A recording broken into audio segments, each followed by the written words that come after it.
Friends, welcome to ACC.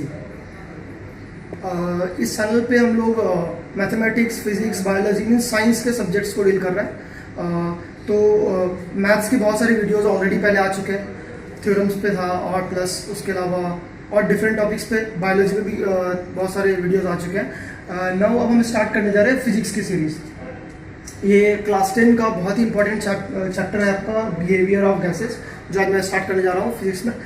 Physical science basically, class 10 में physical science, behaviour of gases. West Bengal board में इससे लगभग करीब 7 मार्क्स का क्वेश्चन आता है। काफ़ी ज़्यादा वेटेज है और काफ़ी आसान चैप्टर है ये। अगर आपको अच्छे से समझ में आ जाता है तो बहुत आसानी से इसके क्वेश्चन आप डील कर पाएंगे। ओके, तो स्टार्ट करते हैं चैप्टर बिहेवियर ऑफ गैसेस। अब सबसे पहला क्वेश्चन ये आता है कि हम लोग बिहेवियर ऑफ गैसेस ही क्यों पढ़ें। स्टेट ऑफ मैटर तो 3 होता है, सॉलिड, लिक्विड और गैस। तो why not behaviour of solid, why not behaviour of liquid, why we are studying behaviour of gases. Behaviour of gases को क्यों पढ़ें, गैस में इतना क्या खास है। तो इसको जानने के लिए गैस की प्रॉपर्टीज को थोड़ा समझना पड़ेगा। देखिए, हम तो ये बेहतर जानते हैं कि गैस की जो प्रॉपर्टीज हैं वो लिक्विड और सॉलिड से काफ़ी अलग है। लिक्विड और सॉलिड्स की प्रॉपर्टीज और गैस की प्रॉपर्टीज में डिफरेंस है। क्या डिफरेंस है? देखिए, सॉलिड का एक डेफिनेट शेप होता है, डेफिनेट वॉल्यूम होता है। लेकिन अगर हम लिक्विड की बात करें तो उसका डेफिनेट शेप नहीं होता, बट उसका डेफिनेट वॉल्यूम होता है। गैस की अगर बात की जाए तो ये सबसे अलग है भाई साहब। इनका ना ही डेफिनेट शेप होता है, ना ही डेफिनेट वॉल्यूम होता है, कुछ भी इनका डेफिनेट नहीं होता, बहुत बिगड़े हुए हैं। और इनके मॉलिक्यूल्स जो होते हैं वो कंटिन्यूअसली रैंडम मोशन में होते हैं, जिसे हम ब्राउनियन मोशन कहते हैं। तो इन सब की वजह से इनमें काफ़ी अलग प्रॉपर्टीज देखी जाती है। इसीलिए हम बिहेवियर ऑफ गैसेस को ही पढ़ते हैं। बिहेवियर ऑफ गैसेस ही अलग सेपरेट चैप्टर में इंक्लूडेड है, तो इसीलिए हम बिहेवियर ऑफ गैसेस को पढ़ेंगे, क्योंकि इसकी प्रॉपर्टी अलग है। क्यों अलग है? क्योंकि इसके मॉलिक्यूल कंटिन्यूअसली रैंडम मोशन में होते हैं, जिगजैग मोशन कर रहे होते हैं, इस तरीके से जिगजैग मोशन कर रहे होते हैं। काफ़ी डिटेल में इसको पढ़ेंगे। उसको हम ब्राउनियन गैसेस जो चैप्टर है ये लेंदी चैप्टर है, इसलिए अगर हम एक वीडियो में से कंप्लीट करें तो काफ़ी ज़्यादा लेंदी वीडियो हो जाएगा, बोर हो जाएंगे देखते देखते। आदत तो है नहीं पढ़ने की सही से ढंग से, ये तो बहुत मुश्किल से पढ़ने बैठते हैं, ऊपर से एक इतना लेंदी वीडियो होगा तो पहले ही देख करके वीडियो ही नहीं देखेंगे आप। इसीलिए हम इसे पार्ट में पढ़ेंगे बिहेवियर ऑफ गैसेस को। इस वीडियो में हम लोग अभी इंट्रोडक्शन, बिहेवियर ऑफ गैसेस का इंट्रोडक्शन और बॉयल्स लॉ को डिस्कस करेंगे। ओके, इसका एक इंट्रोडक्शन पार्ट काफ़ी इंपॉर्टेंट है, अच्छे से समझिएगा। Okay, so behaviour of gases में सबसे पहले हम गैस की प्रॉपर्टीज को पढ़ेंगे। पहला टॉपिक हमारा होगा प्रॉपर्टीज ऑफ गैसेस।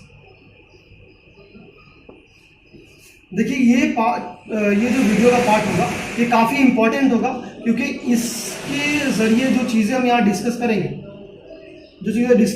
वो चीज़ें जो हैं वो आगे वीडियोस में आपको लगेंगी। मतलब ये पूरे कंप्लीट चैप्टर में ये बेसिक चीज़ जो है वो आपको रिक्वायर्ड होगा।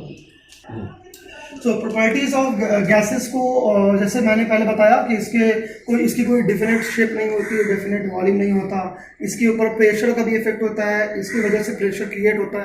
तो उन सब चीज़ों को हम यहाँ पे पढ़ेंगे। ओके, तो सबसे पहला हमारा होगा वॉल्यूम।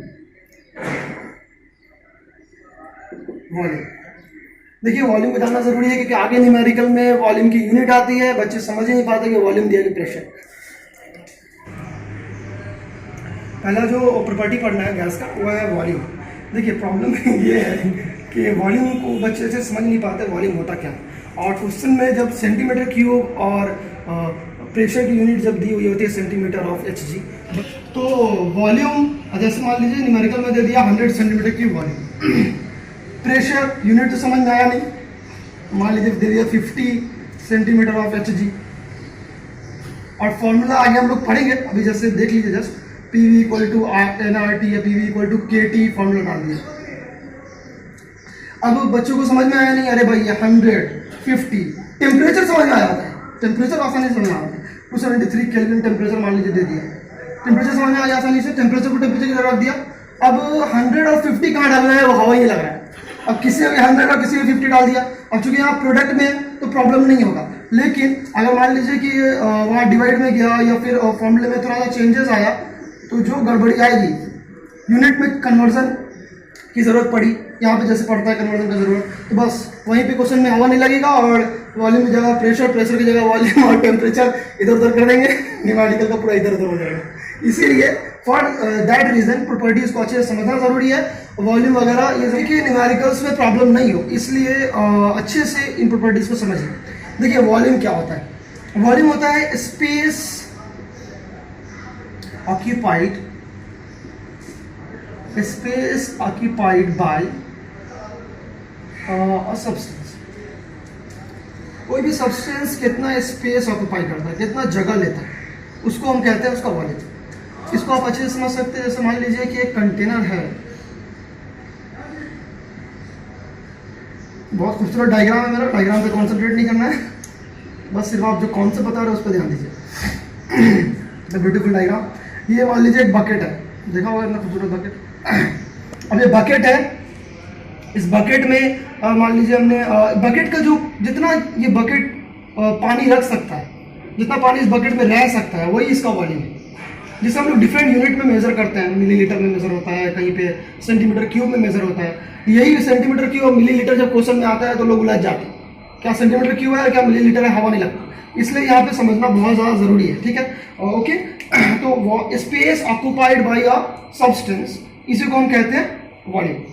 अब ये जो वॉल्यूम होता है, इन जनरल हम लोग वॉल्यूम निकालते कैसे हैं, वॉल्यूम निकाला जाता है, किसी भी ऑब्जेक्ट का जो वॉल्यूम निकलता है वो एरिया ऑफ बेस, यहीं से समझ में आएगा, यहीं से कॉन्सेप्ट क्लियर होगा, इसलिए अच्छे से समझना है। Area of base into height, area of base into height होता है। सबसे सिंपल जो होता है वो आपका क्यूबॉइड होता है, आप उसी से समझ लें, क्यूबॉइड जिसका लेंथ ब्रेथ और हाइट होता है।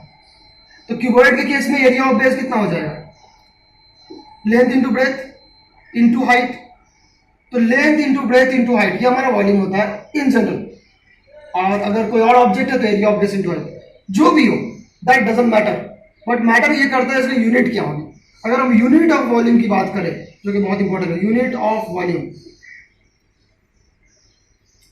यूनिट ऑफ वॉल्यूम की अगर हम बात करें तो लेंथ की यूनिट होती है, एसआई में बात कर रहे हैं, मीटर, ये एसआई में, ब्रेथ की भी मीटर, हाइट की भी मीटर, कितना क्या हो जाएगा यूनिट भाई, मीटर क्यूब। तो आइंदा से याद रखना है कि वॉल्यूम की यूनिट क्या होती है, metre cube in SI system. But questions में सीडीएस सिस्टम की यूनिट भी यूज होती है, तो सेंटीमीटर क्यूब, सिंपल है, मीटर जगह सेंटीमीटर रिप्लेस कर दीजिए, सेंटीमीटर क्यूब, ये आपका वॉल्यूम का यूनिट होगा, वॉल्यूम का यूनिट सेंटीमीटर क्यूब। इसके अलावा जो हम लोग डे टू डे लाइफ में वॉल्यूम की यूनिट यूज करते हैं, कोल्ड ड्रिंक तो पीआई होगा, मिलीलीटर एमएल में होता है, तो वो भी वॉल्यूम की यूनिट है, तो वो एमएल, ये भी यूनिट आपका वॉल्यूम का हो जाएगा। लीटर, ये भी वॉल्यूम का यूनिट हो जाएगा। अब थोड़ा यहाँ पे जुगाड़ जरूरी है। अब भाई एमएल और इस सेंटीमीटर क्यूब का क्या रिश्ता है, ये समझना जरूरी है। लीटर और सेंटीमीटर क्यूब या लीटर और डेसीमीटर क्यूब में क्या रिलेशन है। सो 1 ml जो होता है, 1 ml वो 1 सेंटीमीटर क्यूब के बराबर होता है। 1 millilitre is equal to 1 centimetre cube. 1 litre equal to 1000 ml होता है, तो 1 लीटर इक्वल टू हम 1000 सेंटीमीटर क्यूब भी इसको कंसिडर कर सकते हैं। 1 लीटर इक्वल टू 1000 सेंटीमीटर। अब 1 लीटर क्यूब को सेंटीमीटर क्यूब में 1000 समझ में आ गया ना, कन्वर्जन के टाइम पे ये कॉन्सेप्ट जरूरी है। और 1 ml equal to 1 centimetre cube, clear हुआ। यूनिट पे ज्यादा कमांड रखना है, यूनिट ही ज्यादा जरूरी है। और यूनिट सेंटीमीटर क्यूब क्यों आया, मीटर क्यूब क्यों आया, बाद में उलझना नहीं, ऑलरेडी पहले बता चुके। गैस की वो है प्रेशर। फर्स्ट ऑफ ऑल समझते हैं प्रेशर क्या होता है और गैस किस तरीके से प्रेशर क्रिएट करता है। तो प्रेशर होता है, मैथमेटिकली अगर हम कहें तो force per unit volume, mathematical definition है इसका, force per unit so not volume sorry, force per unit area, force per unit area is called pressure. आप इसे समझे, आसानी से समझ में आएगा। Force per unit area is called pressure. Mathematically pressure is equal to force by area, ठीक है, फोर्स बाय एरिया आपका प्रेशर हो जाएगा। अब इसमें भी हमें बहुत ज़्यादा डिटेल में जानने की जरूरत नहीं है, बस इसका यूनिट बता रहा है ना न्यूमेरिकल, तो यूनिट पे कमांड रखना, unit of pressure, unit of pressure, unit में लेकर के ऐसा घुमाएगा आपको सेंटीमीटर स्क्वायर और न्यूटन पर मीटर स्क्वायर, उलझ जाइएगा, इसलिए क्लियर रखिए। यूनिट ऑफ प्रेशर जो है वो आपका यहीं से निकलेगा। फोर्स का यूनिट पता है? नहीं, क्लास 9 में ढंग से पढ़ाई नहीं किया। अरे फोर्स का यूनिट होता है न्यूटन, और एरिया का यूनिट एरिया क्या होता है? अब एरिया ही बताओ। एरिया होता है length into breadth, metre into metre, that is metre square. तो एरिया की यूनिट हो जाएगी metre square, that is newton per metre square, जिसे हम पास्कल, कुछ और समझना, पास्कल भी कहते हैं। यूनिट है यूनिट ऑफ प्रेशर जो है अभी तक कहाँ तक कंक्लूड हुआ है? यूनिट ऑफ प्रेशर होता है न्यूटन पर मीटर स्क्वायर, जो कि पास्कल भी कहलाता है। इसके अलावा सीजीएस में अगर जाइए आप तो डाइन हो जाएगा, सिंपल है। अरे वो डाइन नहीं है, डाइन यूनिट पर सेंटीमीटर स्क्वायर, डरना नहीं। तो डाइन पर सेंटीमीटर स्क्वायर आपका यूनिट ऑफ प्रेशर। बट जब क्वेश्चन में आपको प्रेशर का यूनिट्स यूज होगा सेंटीमीटर ऑफ एचजी, तो वहां पे आपको प्रेशर आ जाएगा। सेंटीमीटर ऑफ एचजी जो प्रेशर होता है वो यूनिट सेंटीमीटर में ही क्यों यूज होता है, और ये एचजी क्या है समझ में तो नहीं आता आप लोगों को, वो सब समझना बहुत जरूरी है। तो देखिए क्वेश्चंस में जो यूज होगा वो सेंटीमीटर ऑफ एचजी यूज होगा। वो क्या होता है एक बार समझ लेते हैं। सपोज कीजिए ये आपका एक बकेट टाइप है, बकेट नहीं है, छोटा सा टब टाइप, छोटा सा प्लेट। इसमें क्या भरा हुआ है? खाली पानी दिमाग में रहेगा, मरकरी भरा हुआ है। मरकरी क्या है ये? मरकरी। अब बचपन में सही से पढ़ाई तो किया नहीं, पता नहीं होगा। मरकरी का जो ना सिंबल होता है वो Hg होता है। अब Hg क्यों आगे मरकरी में तो अच्छा नहीं। अरे हाइड्रोग्राम इसका नेम है, उसके बेसिस पे ये आता है, लैटिन नेम हाइड्रोग्राम, ठीक है। अब देखिए इसकी हेल्प से हम लोग क्या करते हैं, ये टोरिसिलीज एक्सपेरिमेंट का भी हिस्सा है, करना डिटेल में नहीं जाना, वैसे भी तुम लोग को हवा लगता नहीं है, तो ये इसी से समझ लो। यहाँ पे एक कॉलम है ट्यूब टाइप। इस कॉलम में जब बाहर का एटमॉस्फेयर का इस पे प्रेशर लगेगा, एटमॉस्फेयर का प्रेशर यहाँ लगेगा, क्योंकि इसके अंदर कोई एयर नहीं है, वैक्यूम है, तो ये भी कुछ हाइट जाएगा, सम हाइट h, ठीक है। तो उस हाइट के बेसिस पे हम यहाँ प्रेशर को मेजर करते हैं। ऐसे तो फॉर्मूला होता है प्रेशर का h रो जी। अब बोलोगे हाइट से कैसे निकलेगा, इसलिए बता दे रहे हैं। हाइट से होता है h रो फॉर डेंसिटी और g for acceleration due to gravity. Sir बोलोगे कि सर और टफ कर रहे हैं, उतना नहीं समझना है, इतना समझ के रखना है कि आपको सेंटीमीटर जो दिया वो क्यों दिया है। सेंटीमीटर तो हाइट की यूनिट होती है, तो यहाँ पे सेंटीमीटर क्यों दिया है, इसलिए यूनिट ऑफ प्रेशर जो आपका होगा, यूनिट ऑफ प्रेशर जो होगा क्वेश्चंस में यूज होगा सेंटीमीटर ऑफ एचजी। समझ आ रहा है ना? Centimetre of Hg. क्यों सेंटीमीटर ऑफ एचजी यूज हो रहा है, समझ में आया? सेंटीमीटर यहाँ height of the mercury column, Hg means mercury column का हाइट है। अब इसको थोड़ा और डिटेल में जानते हैं प्रेशर को। देखिए भाई, यहाँ पे हम बेसिक पे इतना कॉन्सेंट्रेट इसीलिए कर रहे हैं ताकि न्यूमेरिकल में प्रॉब्लम नहीं।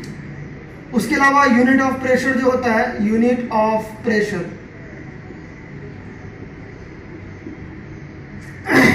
वो होता है 1 एटमॉस्फेयर।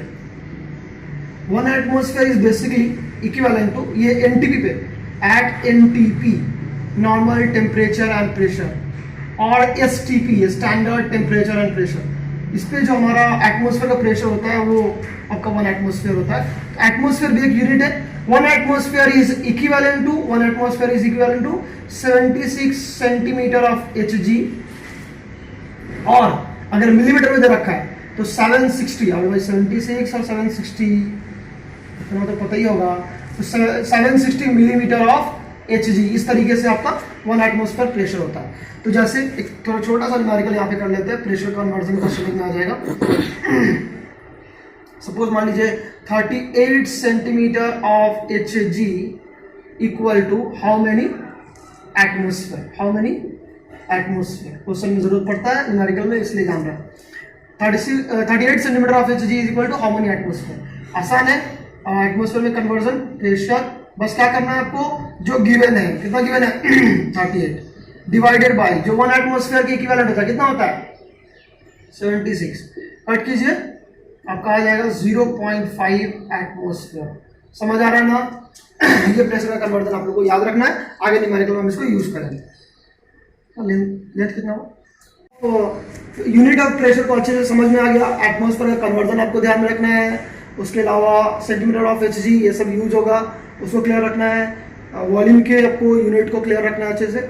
नाउ प्रेशर गैस क्यों क्रिएट करता है, इसको थोड़ा डील करते हैं। मान लीजिए कि कोई एक, फिर ड्राइंग पे नहीं जाना, कोई एक बॉक्स है, इसके अंदर गैस रखा हुआ है। अब ये इसके अंदर ढेर सारे गैस दिखते नहीं है, यहाँ दिखेंगे, घबराना नहीं, उससे समझाने के लिए बता रहे। गैस दिखते नहीं है, हाँ वो सच है। ओके, सो एक बॉक्स में अंदर गैस भरा हुआ है, गैस है। अब गैस जो होता है बदमाश होता है। बदमाश इन द सेंस वो एक जगह रहेगा नहीं, वो मूव करेगा, मूव करेगा। सारे गैसेस मॉलिक्यूल्स मूव करते हैं। तो मूव करने की वजह से क्या होता है, मूव करने की वजह से वो टकराते हैं, किससे? खुद में। गैसेस मॉलिक्यूल खुद में टकराते हैं और साथ साथ वो टकराते हैं इस कंटेनर के वॉल से। अब टकराने से क्या होगा? फोर्स होगा, फोर्स एग्जर्ट होगा, और फोर्स एग्जर्ट होगा तो क्या आएगा? प्रेशर आएगा।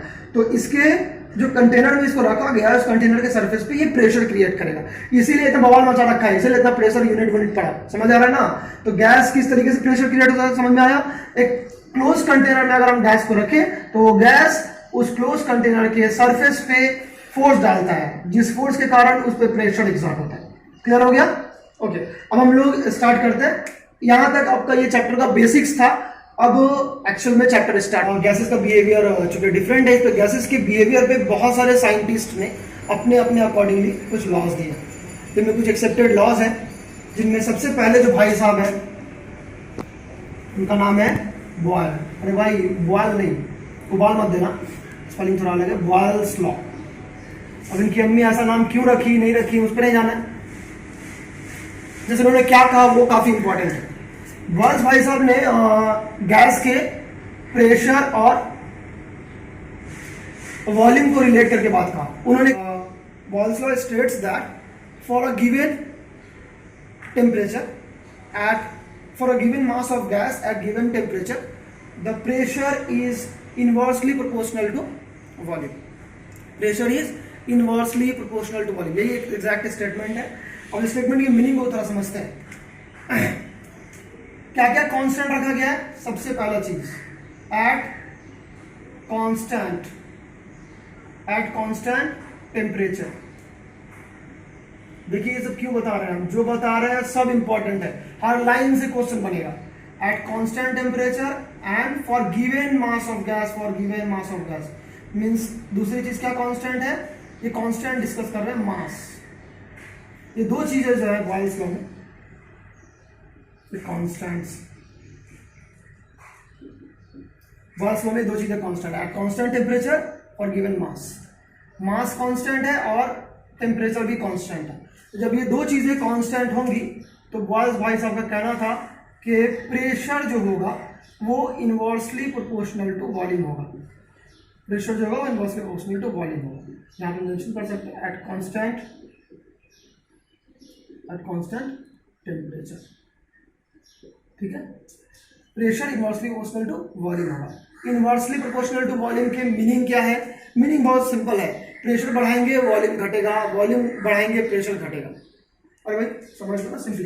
हाँ, वो सिरिंज के एग्जांपल ले लो। जितना ज़्यादा सिरिंज को आप प्रेस करोगे प्रेशर बढ़ेगा, जितना प्रेशर बढ़ेगा उतना ज़्यादा उसका सिरिंज को आप जितना ज़्यादा प्रेस करोगे उसका वॉल्यूम घटेगा, और वॉल्यूम घटने के कारण क्या होगा? उसमें प्रेशर ज़्यादा होता है, और बहुत ज़्यादा अगर उसको सिरिंज को दबा देते तो उसका सुई निकल जाएगा। ठीक है, ज़्यादा प्रेशर अप्लाई नहीं करना चाहिए। Okay, now pressure is inversely proportional to volume. Equal क्या यहाँ पे साइन आता है? जब भी प्रोपोर्शनलिटी का साइन होता है, मैथमेटिक्स तो पढ़ा है, नहीं पढ़ा तो जान लो, रट्टा मार लो, जहां भी प्रोपोर्शनलिटी का साइन आएगा वहां इक्वल के साथ एक कांस्टेंट, ठीक है, के इज कांस्टेंट है। क्रॉस मल्टीप्लाई कीजिए, पीवी इज इक्वल्स टू के। व्हाट इज के हियर? के is non zero proportionality constant. के इज, ये भाषण लिख लेना यहाँ पे, के is non zero proportionality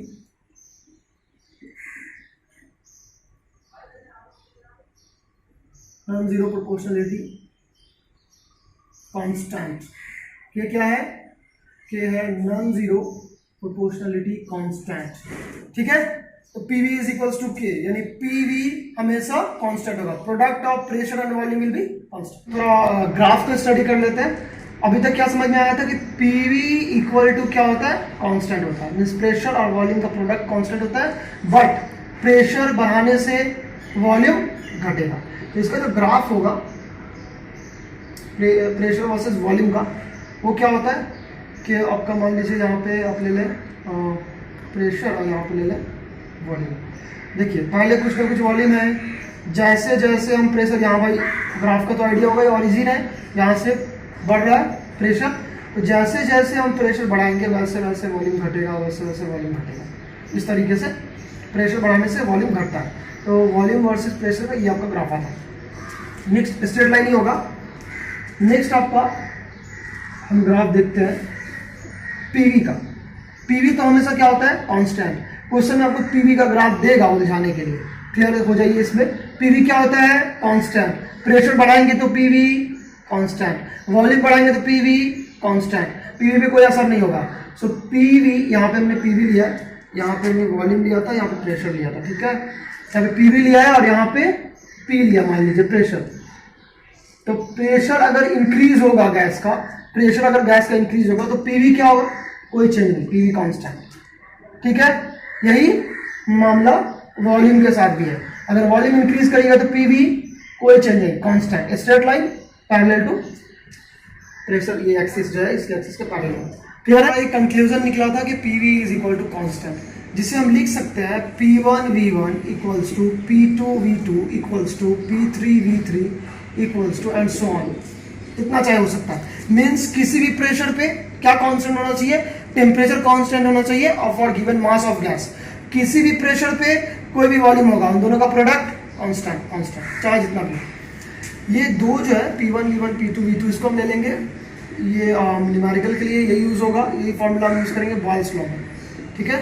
P1V1 equals to P2V2। Concept जो है बॉयल्स लॉ का, उसको क्लियर करने के लिए एक न्यूमेरिकल करते हैं। यहाँ पे न्यूमेरिकल देखिए क्या है।